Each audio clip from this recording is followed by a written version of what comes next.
안녕하세요. 오늘의 데일리 뉴스레터에 오신 것을 환영합니다. 1. 한국을 대표하는 브랜드? 2. KF21은 세계 무대에서 빛난다. 3. 대규모 훈련이 진행되었습니다. 한번 진실을 알아봅시다. 이제 속도는 대한민국을 상징하는 브랜드가 되어버렸습니다. 심지어 미국마저 한 수배워갈 정도인데요. 대한민국 특유의 빨리빨리 문화, 정확성, 그리고 이들 바탕으로 한극한의 효율은 625전쟁 휴전 이후 고작 70년 만에 그 무리가 내로라하는 초강대국들과 어깨를 나란히 할 수 있었던 원동력입니다. 그리고 이 덕에 영영 불가능할 것만 같았던 미국과의 기술력 격차를 극한까지 단축할 수 있었는데요. 특히 전투기 생산 분야에 있어서는 오히려 미국을 뛰어넘어 전 세계 최선두를 달리고 있습니다. 그래서 준비했습니다. 오늘은 KF-21과 FA-50에 적용된 유일무이한 대한민국의 놀라운 기술력에 대해 알려드리겠습니다. KF-210I 나로리까지 22년, 그 과정은 절대 순탄치 않았습니다. 특히 그 중에서도 가장 힘들었던 건 대한민국의 독자 기술력에 대한 불신과 그로 인한 수많은 반대 의견이었습니다.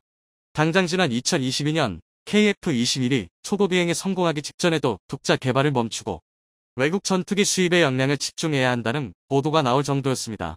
하지만 겨우 반년도 채 지나지 않아 KF-21에 대한 세간의 모든 비난은 마치 언제 그랬냐는 듯 자취를 감춰버렸는데요. 오직 압도적인 성능만으로 부정을 긍정으로 바꿔버린 것입니다.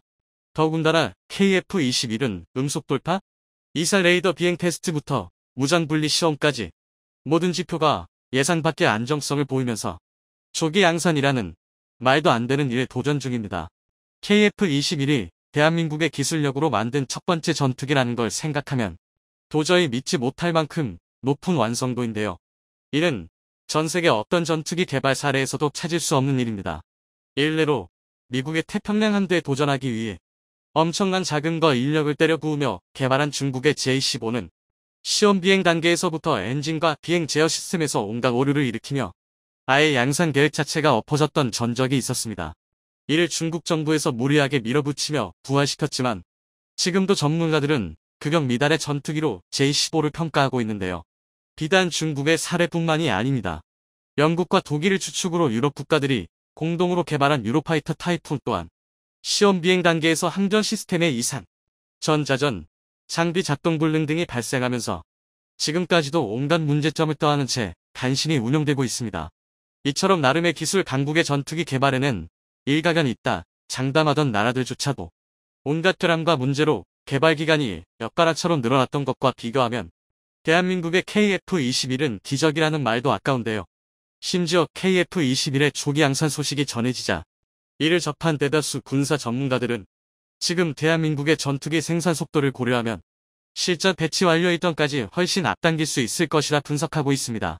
다시 말해 2024년부터 2032년까지 KF-21 블록 1, 비콕2 120대를 실전 배치하겠다는 계획 자체기 온갖 변수까지 모두 포함한 기간이라는 것입니다. 실상은 훨씬 빨리 120대 실전 배치를 완료할 가능성이 대단히 높은데요. 이게 왜 대단한 일인지는 대한민국이 현재 생산 중인 전투기의 숫자를 보면 단번에 알 수 있습니다. 현재 대한민국은 지난 2022년 폴란드와 계약한 FA-50 48대를 필두로 지난 2월 말레이시아와 계약한 FA-50 18대 등 총 66대 플러스 알파의 전투기를 생산 중인데요. 더군다나 말레이시아는 동일 기종 18대 추가 도입을 검토 중입니다. 즉 2032년까지 우리 공군에 전달할 KF-21 120대 물량까지 포함하면 KF-21 블록 2 개발 완료 이후 약 5년의 기간 동안 최소 200대에 달하는 전투기를 생산해야 한다는 얘기입니다. 평균적으로 1년에 대략 30-40대 전투기를 생산해야 하는 셈인데요.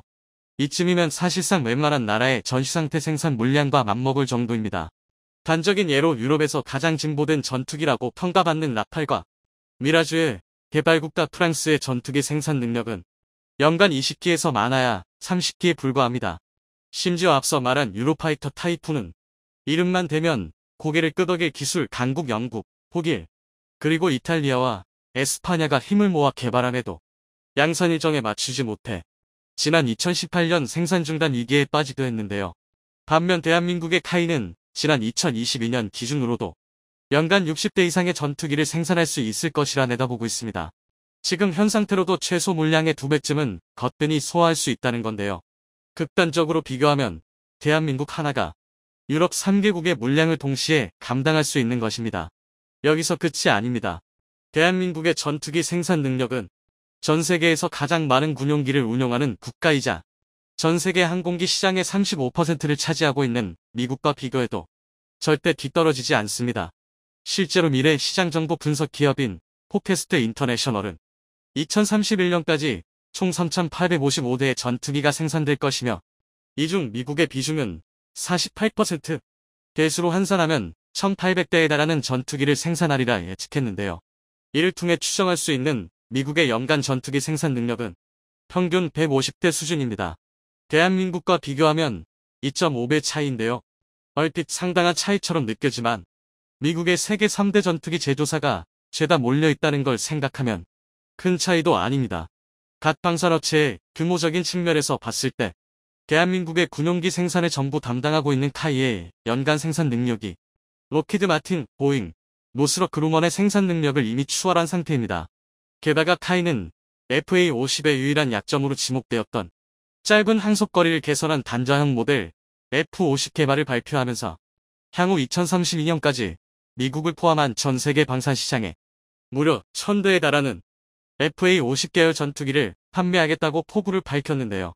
전 세계에서 전투기 기술의 정점은 아직까지 미국이 분명하지만 적어도 생산 속도만큼은 대한민국이 독보적인 자리를 차지하고 있습니다. 그리고 최소 반세기는 먼저 전투기 개발에 뛰어들었던 다른 나라들을 대한민국이 앞지를 수 있었던 건 고정관념을 깨트리는 도전이 있었기 때문입니다. 바로 불가능이라 여겨졌던 자동화 시스템을 도입한 건데요. 흔히들 전투기를 세상에서 가장 비싼 수제품이라고 얘기합니다. 그 이유는 초음속으로 기동하는 전투기에 30만 개에 달하는 부품이 대부분 수작업으로 조립되기 때문입니다. 게다가 전투기에 들어가는 배선을 모두 하나로 이으면 무려 3만 미터에 달하는데요. 조종석 끝부터 날개 끝까지 온갖 첨단 장비가 빼곡히 들어차 있는 전투기는 거대하고 섬세한 초고 성능 컴퓨터나 마찬가지입니다. 이러니 전투기의 부품이 수십만 개 입덕해도 컨베이어 벨트 같은 자동화 설비를 사용할 수 없는 건데요. 문제는 또 있습니다. 전투기 조립 과정의 가장 큰 특징은 용접이 아닌 일백과 볼트만을 이용한다는 점입니다. 전투기 동체를 이루는 소재 자체가 알루미늄 같은 특수 소재이기도 하지만 용접 중 발생한 고열 탓에 혹시라도 전투기 동체의 형태가 틀어지는 것을 방지하기 위해서인데요. 특히 KF-21의 날개는 알루미늄보다 훨씬 가볍고 단단한 탄소섬유 강화 플라스틱 CFRP를 사용하기 때문에 더더욱 용접으로 인한 동체 뒤틀림을 방지하고 정비 편의성을 확보하기 위해 일벳 조립 방식이 강제됩니다. 여기까지는 사실 별것 아니라고 느껴질 수도 있는데요. 하지만 여기에 수작업이라는 작업 방식이 더해지면 난이도와 소요 시간이 기하급수적으로 상승합니다. 실제로 전투기 주익 하나에 평균 2만 개의 볼트 구멍을 사람의 손으로 일일이 하나하나씩 뚫어야 하는데요. 이로 인해 기존에는 날개 하나를 조립하는 데에만 무려 700시간 이상이 필요했습니다. 전 세계 어느 나라든 이를 극복할 수 없었는데요. 그런데 대한민국은 달랐습니다. 국내 순수 기술로 개발한 대형 로봇 드릴링 시스템 LRDS를 통해 이 시간을 획기적으로 줄이는 데 성공했습니다. 특히 LRDS는 최대 탄소 섬유 시트 80장을 겹쳐 만들기 때문에 약 2분 30초 동안 3번에 걸쳐 뚫어야 했던 기존 작업 시간을 무려 84%나 단축할 수 있었습니다. 심지어 이 덕에 700시간이나 걸리던 작업을 고작 11시간이면 끝낼 수 있게 되었는데요. 또한 기계가 작업을 대신하면서 정확도는 물론 작업자의 안정까지 확보할 수 있게 된 건 덤입니다. 대한민국이 보유한 신기술은 여기서 끝이 아닙니다. 전투기 동체의 최종 조립은 기수와 중앙동체, 그리고 후방동체로 나누어지는 거대한 3개의 조각을 각각 요압장치에 올려놓은 상태에서 진행하는데요. 당연하게도 항공기에서 가장 무거운 동체 구조물을 따로 올려놓은 상태에서 사람이 직접 조립하는 일은 절대 쉽지도 않을 뿐더러 정확도도 떨어질 수밖에 없습니다. 특히 단 1mm의 오차만 발생하더라도 초음속 단계 비행에서는 치명적일 수도 있는 공기저항이 발생하기 때문에 전투기 조립의 허용 오차 범위는 0.002mm에 불과합니다. 머리카락 두께의 약 1/50에 불과한 오차도 허용하지 않는 건데요. 하지만 대한민국은 이 미세한 오차조차도 없애기 위해 독자 기술로 개발한 동체 자동 체결 시스템 패스를 도입했습니다. 패스는 자동 주행 장치인 에그브 로봇의 일종으로 11개의 레이저 트래커 장비를 활용해 3차원의 가상 공간 좌표를 설정할 수 있는데요. 이 덕분에 패스에 장착된 유압 실린더 위에 동체들 올려 조립을 진행하면 기존에는 11일이 걸리던 합체 작업이 불과 2월로 단축될 뿐만 아니라 사람과는 비교할 수 없을 정도로 매우 정교한 조립이 가능합니다. 그야말로 생산 과정부터 결과물인 KF21까지 현존하는 가장 첨단의 기술들이 적용되는 셈인데요. 그런데 여기서 정말 충격적인 건 카이가 패스와 같은 자동화 장비를 도입한 게 KF21 시액이 조립이 최초가 아니라는 것입니다. 카이는 이미 T50것 수련, 그리고 FA50의 생산 단계에서부터 이미 레이저 계측과 레이더들 통해 물체를 감지하는 RDS, 정밀 유압잭 시스템 같은 자동화 장비를 하나씩 단계적으로 적용하면서 공정의 현대화를 추구해왔는데요. 즉 지난 22년 동안 쌓아올린 노하우와 기술력, 그리고 주변의 반대에도 물러서지 않았던 약 200여 개의 업체와 약 10여 개의 연구소가 존재했던 덕분에 미국조차 추월한 세계 최고 수준의 전투기 생산 능력을 갖추게 된 것입니다. 이를 단지 기적이라는 한 벤틀터로 치부해버리기에는 그간 우리 연구진들이 흘린 땀방울이 아까운데요. 군사 기술에는 절대 퀀텀 점프가 존재할 수 없습니다. KF-21을 비롯한 대한민국의 급격한 성장을 보고 많은 이들이 미국 같은 선두주자가 잘 이끌어 주었기에 가능했다거나 혹은 단순히 운이 좋았다고 말합니다. 대한민국이 자주 국방을 위해 어떤 노력을 해왔는지 모르기에 할 수 있는 말인데요. 상식의 틀을 깨트리기 위해선 그만큼 막대한 노력이 필요할 뿐입니다. 마침내 세계를 무대로 날아오르기 시작한 KF-21과 대한민국 연구진들의 노력이 반드시 보상받길 바라겠습니다. 이상거리 튜브였습니다. 얼마 전 폴란드에서 공개한 훈련 영상이 화제입니다. 한국에서 구매한 K2 전차 K9 자주포를 포함해 각종 기관 무기들을 총동원해서 기본훈련은 물론 사격훈련까지 진행했는데요. 평소와는 차원이 다른 대규모의 훈련을 진행한 데다가 폴란드 대통령의 이를 직접 참관까지 하러 왔기 때문입니다. 최근 K2 2차 도입분 물량을 예정보다 3개월이나 빨리 인도받는 등 방산 빅딜 계약은 순항하고 있는데요. 이런 상황인데도 불구하고 일각에서는 한국인 직도입 물량을 다 넘기고 나면 2차 계약을 따내는데 실패할 수도 있다는 의혹을 던지고 있습니다. 이게 어떻게 된 일인지 함께 확인해 보도록 하겠습니다. 최근 한 소셜미디어 계정에서는 폴란드 병사들이 한국 무기로 훈련을 진행하고 있는 사진과 영상이 올라왔습니다. 30일과 31일 양일간 진행된 이 훈련에선 폴란드로 수출된 K 전차의 첫 시사격이 진행될 예정으로 알려져 있었는데요. 폴란드 북동쪽의 오르지스 훈련장에서 실시된 이 훈련에서는 K뿐만 아니라 K9의 실사격 훈련 역시 병행되었습니다. 이 계정에서는 폴란드 16기갑 사단 부대원들이 K2 전차 실사격을 위한 마지막 준비를 하고 있다는 코멘트와 함께 장병들이 한국산 훈련탄을 K2 전차에 수납하는 사진을 올렸습니다. 이 훈련탄들의 사진을 자세히 보면 전차 포용 예방판이나 풍산행 256 직사포용 등 한글 프린팅까지 보이는데요. 한국에서 K2 전차와 함께 막공수해오 따끈따끈한 전용탄이라는 것을 알 수 있습니다. 이 뒤로도 훈련을 준비하는 사진이 속속 올라오면서 마리우시 부어슈차크 폴란드 국방부 장관과 안제이 두다 폴란드 대통령까지 이 실사격 훈련에 참관하러 온다는 소식을 전했습니다. 이 훈련에는 폴란드 기갑 사단뿐만 아니라 나토군 역시 참여하여 올해 폴란드에서 열리는 군사훈련 중에서는 최대 규모가 되었는데요. 단순히 훈련장 안에서 이루어지는 훈련을 넘어 적침에 의해 우발적으로 생성되는 전장에서 임무를 수행할 수 있도록 행정당국과 협력한 군 병력의 기동에 중점을 두고 진행됐습니다. 현지 매체는 K9 자주포의 활약 지원을 받아 K2 전차로 전선을 구축하는 기본적인 연계에 더불어 해군이나 공군과의 유기적인 합동 작전 능력을 과시하는 훈련이 될 것이라고 밝혔습니다. 거의 전군이 동원되는 대규모 훈련인 만큼 훈련에 참관하는 안제이 두다 대통령은 이 자리에서 공식적으로 군 발전의 주요 방향을 발표했다고 하는데요. 이는 2039년까지의 장기적인 계획으로 폴란드 군대의 제거 및 기술 현대화에 대한 세부 지침을 K2와 K9에 세워놓은 앞에서 설명했습니다. 폴란드에서 이 정도로 규모가 큰 훈련을 벌이고 대통령까지 나서서 이를 홍보하는 데에는 이유가 있습니다. 물론 근본적인 이유는 폴란드가 현재 러시아의 서진을 틀어막는 최전방이기 때문입니다. 그러나 폴란드가 그 못지않게 신경을 쓰고 있는 문제가 있는데요. 여전히 폴란드 내부에 남아있는 한국 무기에 대한 반감입니다. 한국과의 군사적 협력을 추진하고 있는 현 정권은 굳이 분류하자면 우파 정당으로 사이가 나쁜 주변국들을 배척하고 국방력에 투자할 것을 강력히 주장하는 성향이 있습니다. 폴란드인들은 그 기구한 역사 때문에 러시아에 대한 반감이 강한데 더군다나 러시아가 우크라이나를 침공하면서 실질적인 위협으로 떠오르자 지지율이 폭등했죠. 그 지지율을 바탕으로 앞으로도 한동안은 정권을 지킬 수 있을 것으로 관측되고 있는데요.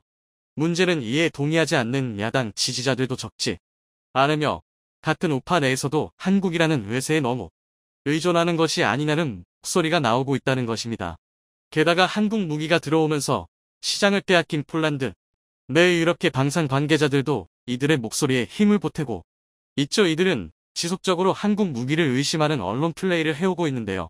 거기에 등장하는 비교군 중 하나가 의외로 크라브 자주포입니다. 크라브 자주포는 다들 아시다시피 K9인 자주포의 차체에다 영국성 포탑을 얹은 K9의 파생형입니다. 그런데 특이하게도 폴란드인들은 크라프를 자국산으로 여기고 있는데요. 크라프가 태어나게 된 계기 자체를 폴란드가 제공했으며 우크라이나에 공유하기 전까지는 유일한 운용국이 폴란드였던 데다 생산 역시 배와 하나로부터 각각 라이센스를 제공받아 폴란드 내에서 이뤄지기 때문입니다. 폴란드 정부에서는 크라프를 일종의 과도기적 존재로 취급해서 K9을 구매한 뒤엔 기존 보유분의 대부분을 우크라이나에 공유해버렸지만 폴란드 내부에서는 자신들의 입김이 많이 들어가 있는 크라프에 더 많은 애정을 주고 있죠. 그들 입장에서는 또 그럴만도 한 게 크라프가 급조되어 만들어진 것 치고는 꽤 나쁘지 않은 완성도를 보여주기는 했기 때문입니다. 포탑과 차체부터가 전혀 다른 DNA에서 만들어진 것인데도 여기에 더해 방호장치, 화재 진압장치, 전자장비 직사, 조준경 심지어는 폴란드산 사통장치까지 조화롭게 통합시켜놨죠. 폴란드 입장에서는 크라프가 자주 북방이 첫 발판과도 같은 존재인 것입니다. 하지만 이런 논의에서 흔히 뒷전으로 물러나는 요건이 있죠. 바로 가격입니다. 크라프의 가격은 K9인 대비 최소 15배에서 많으면 2배까지도 됩니다. 어느 나라에서나 실제 운용하는 군이나 실제 구매 계약을 하는 정부에 속하지 않는 제3자들은 그냥 더 강하고 멋있는 무기를 원할 뿐이고 실용성이나 금전적 문제 같은 건 신경 쓰지 않곤 합니다. 얼마를 들여서 어디에다 쓰는지보다 우리나라에 이렇게 대단한 무기가 있다는 사실을 원하기 때문입니다.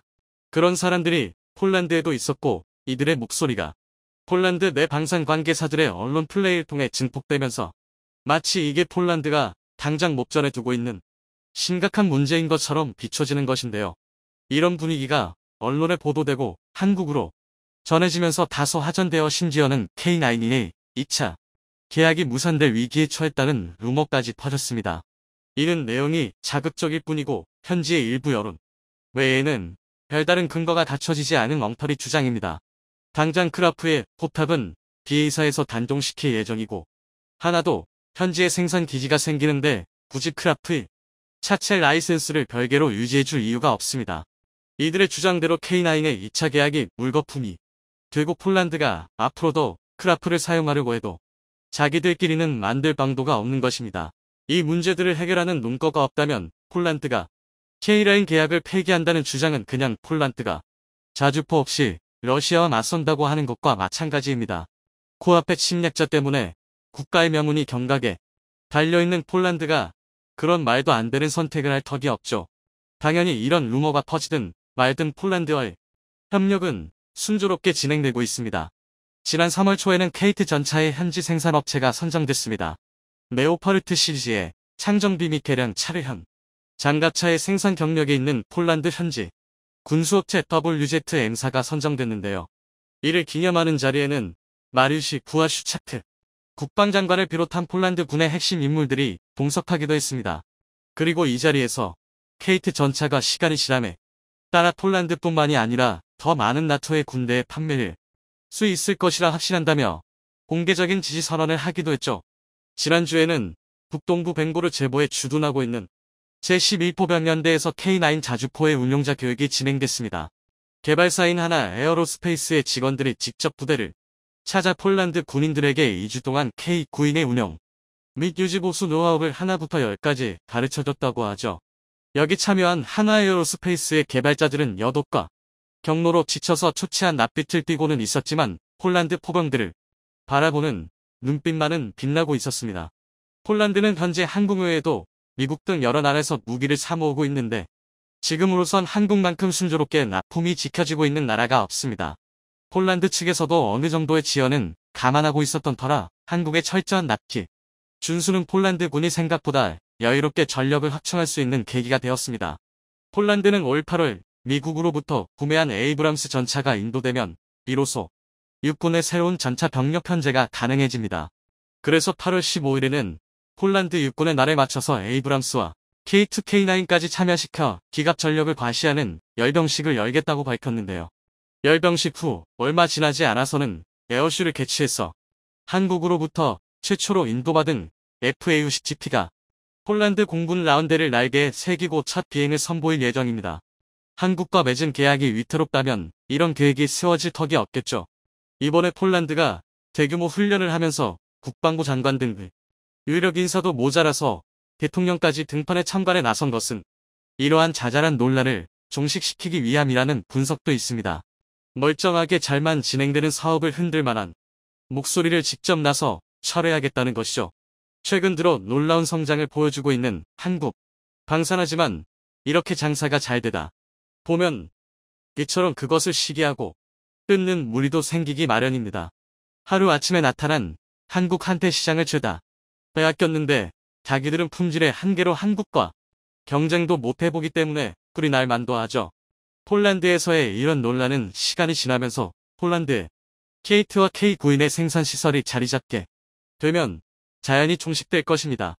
한국의 라이센스 기술 이전 정책은 마케팅에 도움이 되기도 하지만 판매국의 토종 방산업과도 좋은 관계를 유지하려는 깊은 생각이 담겨 있기 때문입니다.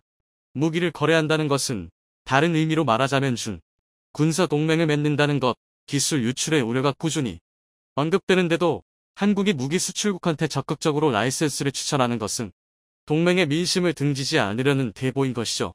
아직 폴란드 내부에서는 한국의 속내를 알아주지 못하는 사람들도 있는 모양이지만 조만간에는 이 뜻이 전해지기를 기원해보겠습니다.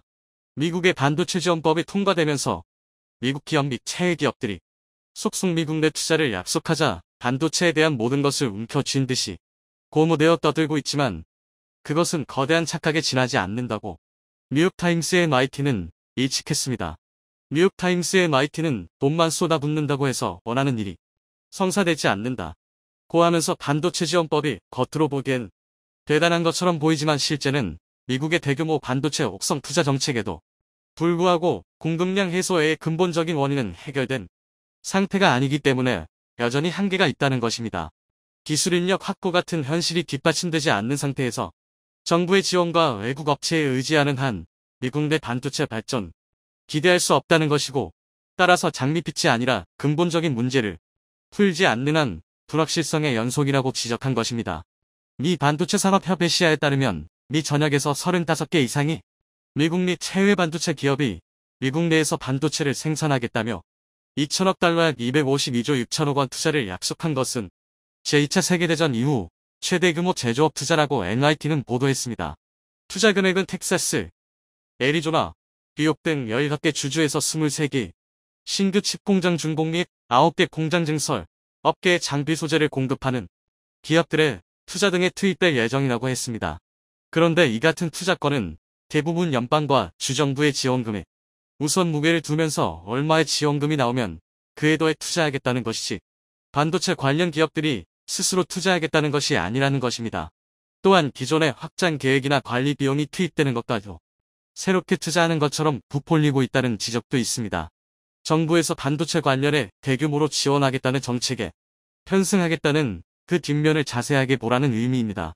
최근 칩 어반도체 전쟁을 출간한 미 터프츠대 크리스 밀러 교수는 MIT에 직접적으로 미 정부의 엄청난 투자에도 반도체 자리를 달성하는 데엔 성공하지 못할 것이라고 했습니다.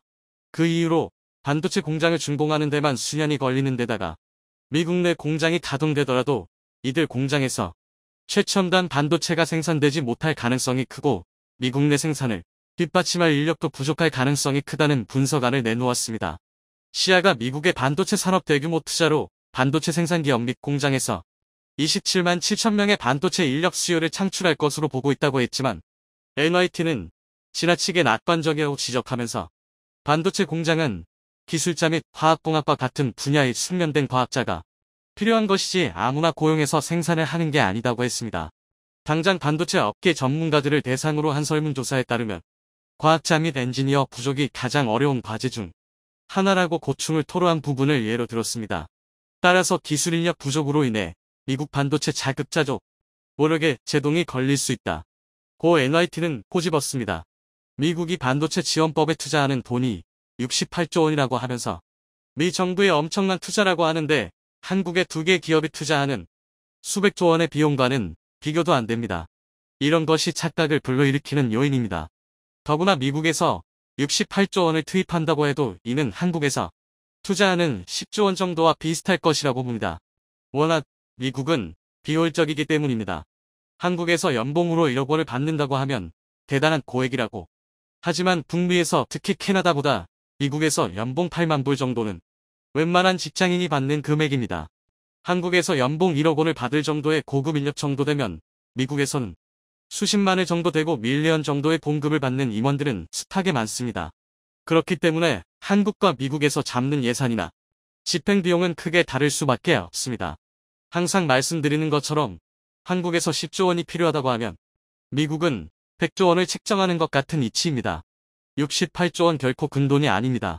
한편 경기 침체로 이어지면서 전자제품의 출하가 급속도로 하강하고 재고가 쌓이자 끄덕없다고 자만하면서 가격을 올해 상반기에 또 인상하려고 했던 TSMC마저 가격을 둥결하고 일부는 가격을 다운시키는 등 생산이 크게 줄어들면서 반도체 겨울이 메모리 반도체에서 파운드리로 옮겨가고 있다는 분석이 나옵니다. 세계적인 인플레이션과 경기 침체 여파로 소비자의 소비 심리가 위축되자 곧바로 스마트폰이나 PC와 같은 디바이스 구매 감소로 이어졌습니다. 디지타임스는 2023년 1분기에는 공장 가동률이 크게 하락할 것이다. 현재 재고가 최고치에 달해 1분기 매출이 전분기 대비 15% 감소하고 이후에도 추가 감소할 수 있다고 보도했습니다. TSMC의 상위 10대 고객인 엔비디아, AMD, 미디어텍 등 제품을 판매하지 못한 재고가 쌓이고 있고 주문 취소와 지연계약 파기가 연이어 발생하고 있다면서 67나노 공정 수요는 절반가량으로 하락하고 5나노 이하 생산 라인 가동틀도 크게 줄어들었다고 밝혔습니다. 따라서 올해 2분기에도 저점 회복은 어려울 것으로 보인다는 것이 시장 전문가들의 예측입니다. TSMC는 수요가 크게 줄며 매출이 줄자 그에 대한 타겟식으로 주요 팹리스들에게 또다시 가격을 인상하고자 했습니다. 지난해 9월 맥루머스, 나인투맥 등 외신은 TSMC가 2021, 2022년에 이어 2023년 파운드리 가격을 또 올리려고 한다는 당시 보도 내용에 따르면 TSMC는 저가격의 애플과 엔비디아에 5-6% 정도 인상된 가격을 적용하고자 시도했지만 애플은 삼성전자의 가격을 들어 즉각 반발하면서 TSMC는 결국 가격을 올리지 못했습니다. 그런 TSMC 대응에 비해 삼성전자는 당분간 파운드리 가격을 조정할 계획이 없다. 고 밝혔습니다. 강문수 삼성전자 파운드리 사업부 부사장은 지난달 28일 실적 발표 컨퍼런스콜에서 삼성 파운드리는 견조한 수요가 지속하고 있다고 하면서 향후 증장기 시장, 글로벌 거래 수요 등을 다각적으로 분석해 대응하겠다라고 했습니다. 그런 반도체 업계의 현황이나 반도체 매출의 급감에도 불구하고 삼성전자는 생산을 줄이거나 구조 조정토 없이 최첨단 반도체 생산 기술인 3나노미터 공정 안정화의 속도를 내고 있는 모습입니다. EUV 극자에선 노광 장비의 수요를 비약적으로 뽑힐 열세 중 하나로 언급되는 핵심 장비 펠리클이 올해부터 삼성전자 최신 공정의 테스트로 적용되면서 TSMC와의 경쟁 구도에서 우위를 차지할 수 있을 것이라는 전망이 나옵니다. 29일 반도체 업계에 따르면 그동안 투과율 90%를 뛰어넘어 경이적인 94%를 도로 연구 개발에 투자해온 SNS텍은 현재 목표치에 거의 근접한 상황으로 올해 상반기부터 삼성전자의 요구 사양을 맞출 수 있다는 것이 거의 확실시되고 있는 것으로 알려지고 있습니다. 회사 내부 사정의 밝은 관계자는 펠리를 양산을 위한 공장 설립이 거의 마무리 단계이며 장비 발주가 시작된 것으로 알고 있다고 했습니다. SNS텍은 삼성전자가 투자한 소부장 협력사 중 가장 많은 자금을 유치한 기업으로 2019년부터 EUV 시대 전환에 맞춰 EUV용 블랭크 마스크와 펠리클 개발을 진행해 왔습니다. 펠리클이란 반도체 회로가 새겨넣은 유리기판 즉 포토마스크에 총이세한 먼지가 붙지 않도록 보호하는 얇은 필름을 지칭합니다.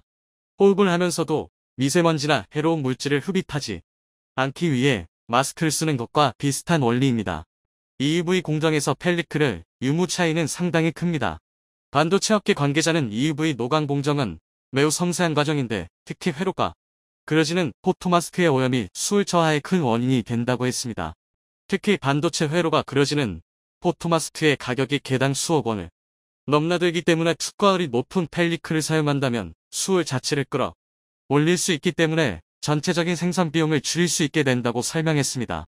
즉 EUV 장비는 미세한 파장의 빛이 거울에 반사하는 원리로 회로를 그리기 때문에 빛을 일정한 수준으로 유지하는 것이 중요한데 이 과정에서 가장 중요한 것이 바로 펠리클의 투과율이라는 것입니다.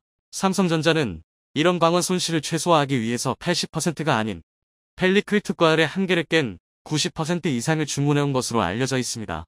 반도체 업계 한 관계자는 현재 투과율 90% 이상의 펠리클은 아직 어떤 반도체 기업도 도입하지 못하고 있다고 했습니다.